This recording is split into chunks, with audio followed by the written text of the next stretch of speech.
All right, back on the Young Turks. I got a great guest for you guys right now. So he's a writer, producer, director, Scott Burns. He's done a couple of movies you might remember. Academy Award-winning documentary, An Inconvenient Truth. He was a producer on that. Inconvenient sequel, Sea of Shadows, wrote Bourne Ultimatum, The Informant, Contagion, Side Effects, and now has written and produced The Laundromat on Netflix. These are amazing movies. And The Report is now on Amazon. He wrote, produced, and directed that one. So, Scott, great to have you here, brother. Good to be here. Okay, yes. So that's a hell of a resume, man. That's a good career. All right, I want to talk about the latest ones because they're right up our alley. Hopefully we'll have time to talk about your career, but these movies are too interesting. Okay, so The Report is about the CIA torture. So before we show the trailer and get into the nitty gritty, why? Like, I mean, a lot of people want to do popcorn movies. You write and direct a movie about torture. What made you do it? Well, they serve popcorn at The Report, so it could still be a popcorn movie if you want. There were a lot of things that sort of coalesced to make me wanna tell this story. I think, first of all, the CIA's enhanced interrogation program, was, in my estimation, one of the worst things that's happened in my lifetime in this country, and it sort of got short shrift in the news. So I wanted to tell a story about that using film and get it into popular culture. So that had a lot to do with it. Also, when I started to do my research, I met this guy, Daniel Jones, who was the lead investigator who wrote the report. And Daniel, in my opinion, and the opinion of others, Jane Mayer, who is a great journalist for the New Yorker, was someone I worked with on the script at times. And Jane said, Dan's an American hero. And I wanted to write about an American hero in a moment when we are really struggling with partisan politics, because this story is truly bipartisan. Yeah, and actually, give you a great say. First of all, Daniel Jones was an American hero. That's why they tried to have him arrested, of course. Yeah. We'll come back to that in a second. And it's so bipartisan. Normally, I think Dianne Feinstein is way too conservative for my taste and not a big fan. But here, she is the hero. And so credit where credit is due. Annette Bening plays her. So let's take a look at the trailer and then come back and talk about it. After 9/11, everyone was scared. Possible hijacked plane. Scared it might happen again. Obvious terrorist attack. It was my second day of grad school. Next day, I changed all my classes to national security. Morning, Dan. Morning, Senator. Have you seen the story today in the New York Times? Evidently, the CIA destroyed tapes of interrogations of Al-Qaeda detainees. I want to find out what was on the tapes and why they were destroyed. No paper. Paper is a way of getting people in trouble at our place. At our place, paper's how we keep track of laws. Last night I found this. He's detainee number 24. Have you guys used this thing before? No, we watched the video. They waterboarded him 183 times. 11, 12, Everything they got from him 13, was either a lie or something they already had. If it works, why do you need to do it 183 times? Maybe when the report comes out, people will finally see that. So that line that Feinstein has there is what I said on the show about 1,000 times. I was like, if it didn't work the 182nd time, it wasn't about it working. Yeah, no, it wasn't. It is so much more I learned though from this. So I didn't know that enhanced interrogation was a translation from German, and that it was the Nazis that originally used that word, that phrase. Yeah, I mean, I don't know if it was just a coincidence that they ended up coming up with the exact same English words that the Nazis used. But there's kind of a fascinating story about that. When we liberated the German prisoner of war camps at the end of World War II, we found a lot of our guys dead in the snow. They had obviously been treated barbarically. And there was a big outcry in this country about, well, why are we treating German prisoners of war in accordance with the Geneva Convention? We gave them the same meals our guys got. We treated them with respect. If they worked, they were paid a wage.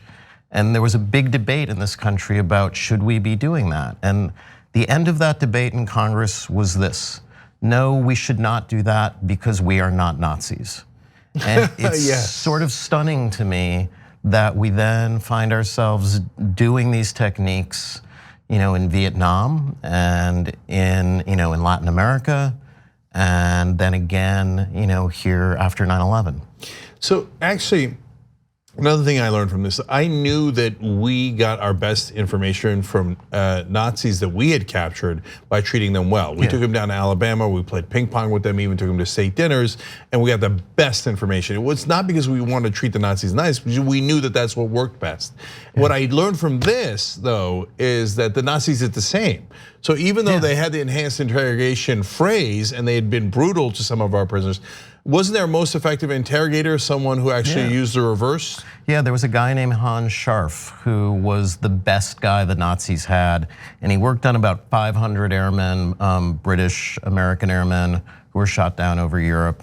And Scharf, got to know them, did what we now call in law enforcement rapport building, and he was able to get a lot of really important information. We were in fact so impressed with Hans Scharf's methodology that after the war, the Pentagon hired Hans Scharf. Oh my God. And used him to train our people. So the methods, when I started doing my research, I spoke to military interrogators, I spoke to Ali Soufan, who was the FBI's Arabic-speaking interrogator who helped solve the Cole. And Ali Soufan was sent in with Abu Zubaydah, who was our first detainee. And I would ask these guys, so what do you do? What works? And they're like, one thing works, and it's always worked, and that's rapport building. You understand these people, you talk to them, and eventually they break because they have no real choice.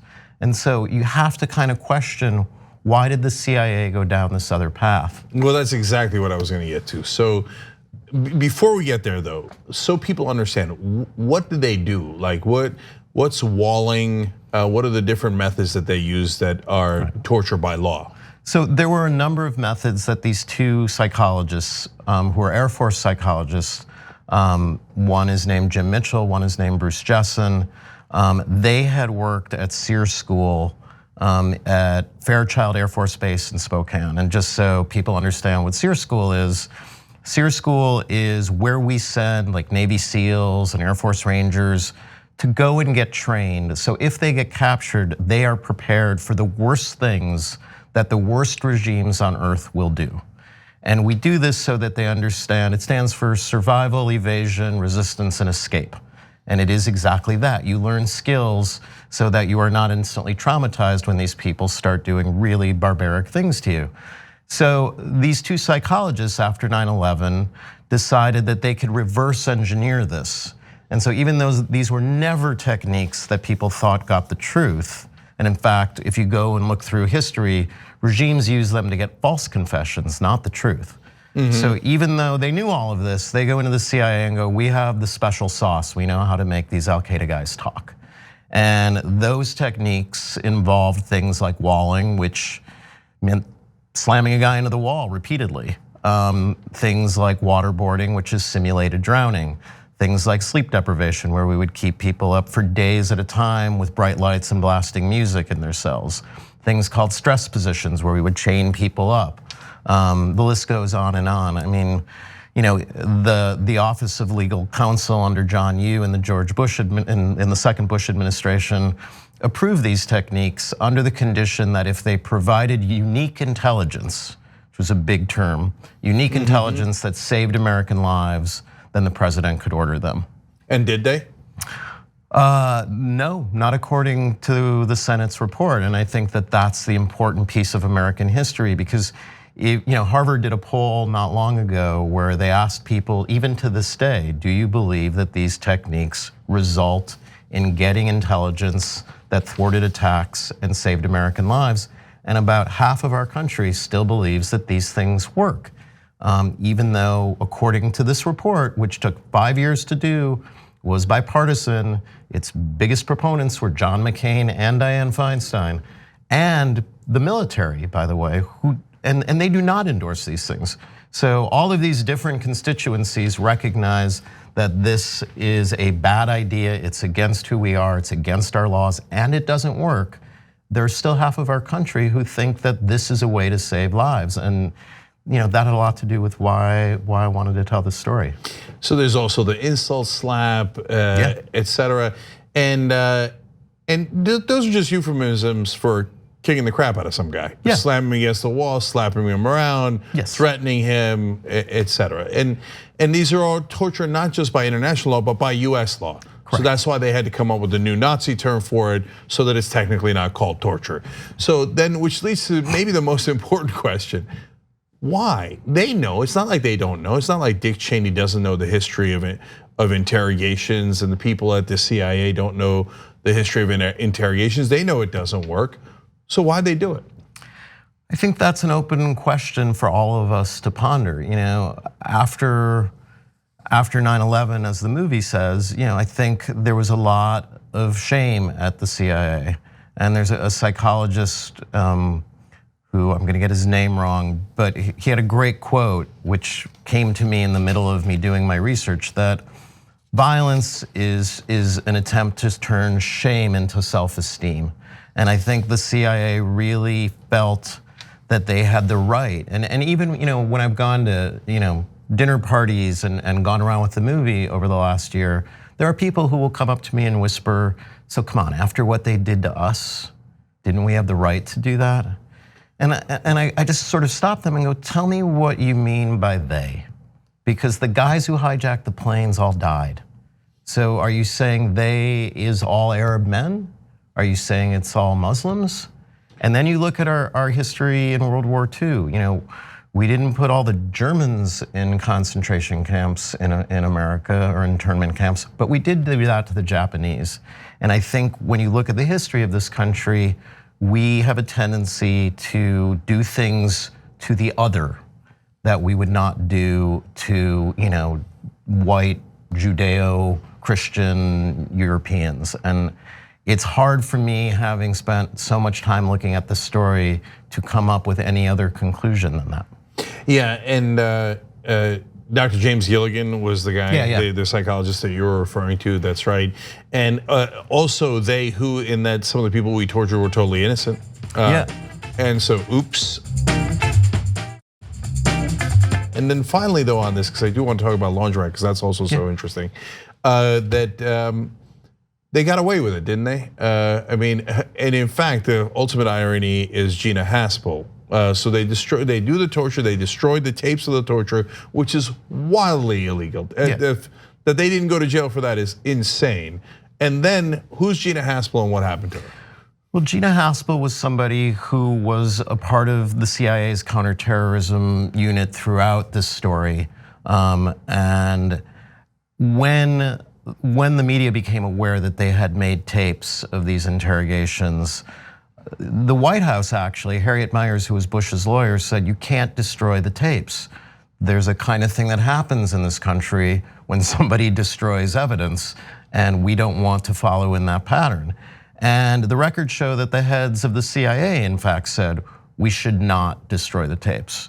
But Jose Rodriguez and Gina Haspel appear from all of the records, and I think by her own admission in her confirmation hearing, to have authorized the destruction of these tapes.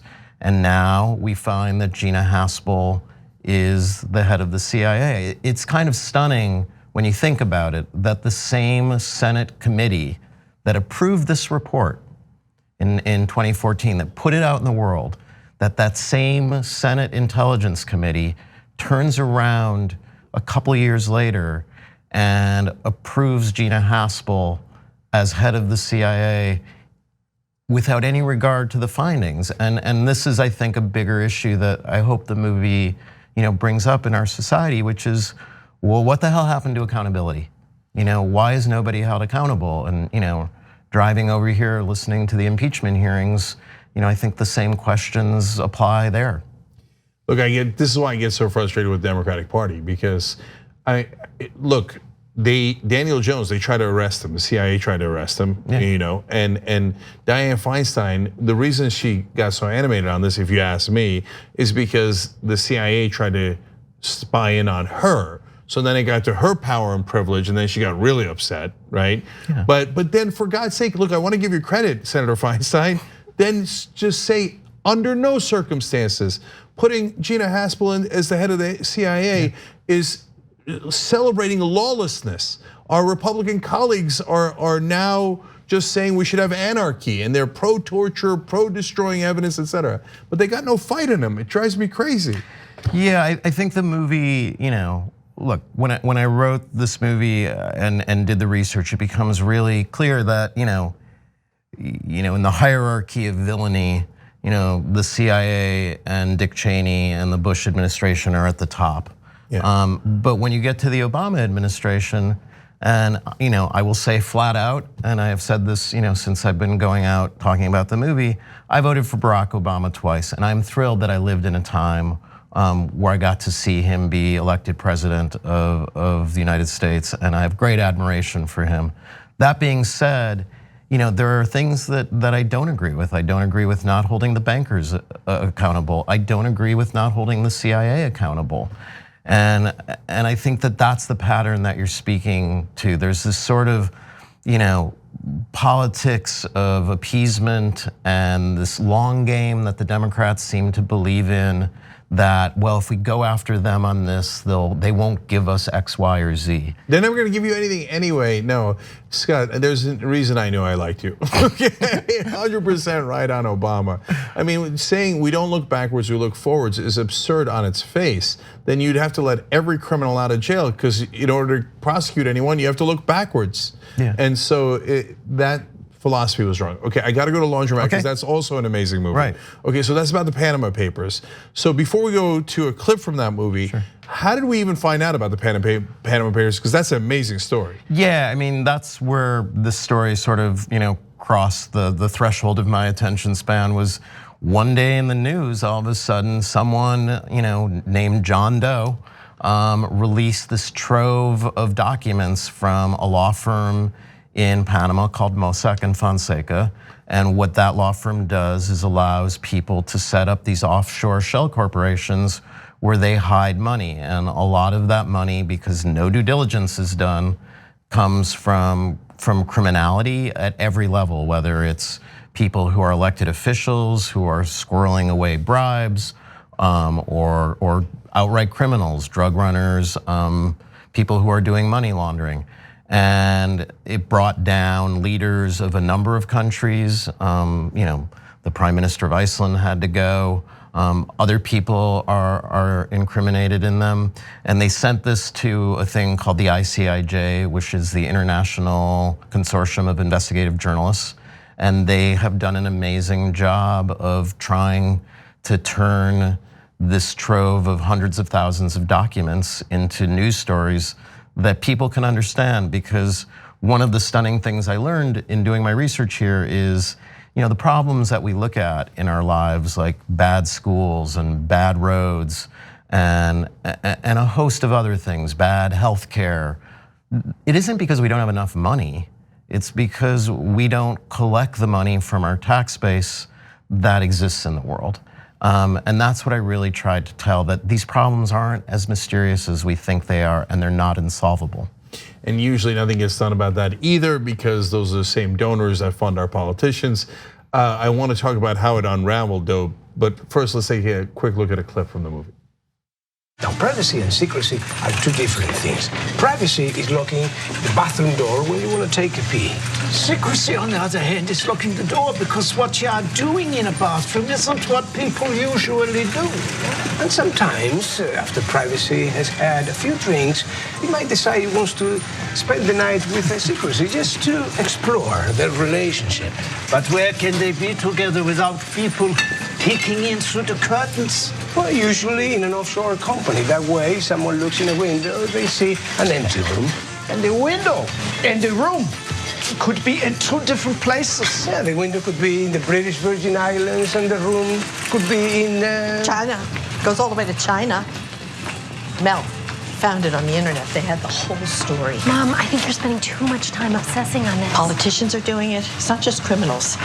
bribery, corruption, money laundering, millions and millions and millions of dollars. And they're trying to hide the whole thing through this company called Russell Properties. Okay, so really important. Who's Meryl Streep in the movie there? Meryl Streep at that point in the movie is Ellen Martin, who is a fictional character who begins her sort of interest in this odyssey when she goes on a cruise in New York on a fall day, and the boat capsizes and a lot of people die. And Ellen Martin begins to sort of picket this because the insurance company that the cruise line had turns out to be owned by a shell corporation inside of a shell corporation, and there is no money. And this again goes to this thing that Stephen and I were trying to do in the movie, which is take this very abstract notion of this private world of high finance and show how it affects everybody. Yeah, Steven Soderbergh directing the movie. So again, one more time, let's talk about consequences. I know we limited time here, but okay, once we found out, oh, they're hiding all the money, they're not paying their taxes, they're doing all this criminality, what happened then? Well, there were a lot of people who were humiliated and embarrassed and did have to resign from positions in government. And the ICIJ has done an amazing job online of showing the connections of these things. But it affects our world. I mean, there are a lot of oligarchs in the database that you can go and learn about. There are other political figures that still walk the earth. And so the consequences for those who use this, are relatively small, if nothing at all, other than that people who are elected officials who clearly wound up with money that they couldn't account for, were sort of shamed out of public life. For Mossack and Fonseca themselves, they're in an interesting position because these are guys who really played by the rules that, as you pointed out before, were created by the US government and other governments, and they do that to curry favor with high net worth donors. And so it's hard to figure out how to correct this unless you get money out of politics. Because right now, and this was John Doe's point in their manifesto, when they release this, is that the big problem here is it's pay to play in American politics, and elected officials are not going to create tax laws and stop what is called tax avoidance, which is really similar to tax evasion, but not a crime. They're not going to pass laws to stop tax avoidance and level the playing field for everybody because they get money from these people. 100%. So, and now when we catch up to present day, Donald Trump had his money in Deutsche Bank in this section that was called the Global Laundromat, later by prosecutors, the same place where the Russian oligarchs had their money. And the Republicans cut the budget for the IRS so they would have less money to track tax avoidance by the very wealthy who are their donors. Exactly. So that's where we are. Okay, next time we're gonna talk about how you got into this because your movies are too interesting. They take up the whole interview. Okay, so everybody check out the report. It's on Amazon now. Laundromat's on Netflix, so you can see both. Scott Burns, amazing movies. Thank you so much. Really appreciate it. This was fun. Absolutely. Right. All right, thank you guys. Like what you see? Click the subscribe button below and don't forget to ring the bell to never miss another video from the Young Turks.